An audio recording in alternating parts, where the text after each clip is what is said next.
এই দেখো, এটা আমার গুরুদেব, এনার চরণে আমার শতকোটি প্রণাম।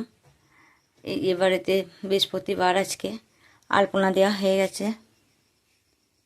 এই দেখো বন্ধুরা, আলপনা দেওয়া হয়ে গেছে। এবার আমি ফুল তুলতে যাব, দিয়ে পরে পুজো করব, ঠাকুরের পুজো করব। তোমরা সব কেমন আছো? আমরা ভালোই আছি, চলে যাচ্ছে মোটামুটি। ফুল তুলতে যাচ্ছে।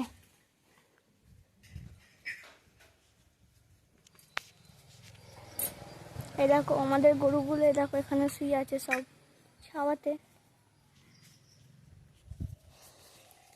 এই দেখো এখানে দেখো, এইটা দেখো আমাদের ঝিঙে গাছ হয়েছে, কত বড় ঝিঙে গাছ দেখো, একদম ওই শিরিষ গাছের ওপরে উঠে পড়েছে। আর এই দেখো এখানে আবার তারটা ধরেছে। এই দেখো ঝিঙে ফুল কে কে চেনো কমেন্টে বলবে। এটা কি ফুল বলো তো? এটা ঝিঙে ফুল, কি সুন্দর দেখতে না? আর এই দেখো, এটা হচ্ছে আমাদের ফুল গাছটা। ফুল গাছটা শুকিয়ে গেছে, এই কদিন প্রচুর বর্ষা দিয়েছিল, বর্ষার জল পেয়ে সব শুকিয়ে গেছে ফুল গাছগুলো, একদম পোকা ধরে গেছে। দেখি, এই এটা হচ্ছে আমাদের কলকে গাছ। ওই মাথায় অনেকগুলো ফুল ফুটেছে, এই নিচেতে নাই বলে দেখা যাচ্ছে না। ওই দেখো ওই একটা ঝিঙে ধরেছে, দেখো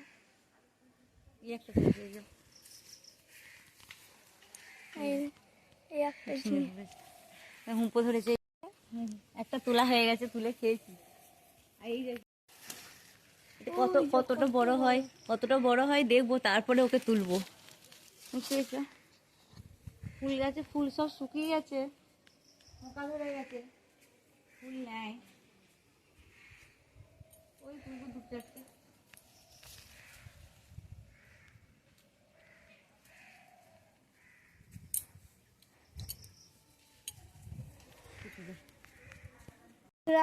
টাটা, আবার দেখা হচ্ছে পরের ভিডিওতে। তোমরা আমাদেরকে বেশি উৎসাহিত করো যাতে আমরা আরও বড় ভিডিও দিতে পারি, এবং সাবস্ক্রাইব, লাইক, কমেন্ট করবেই কিন্তু।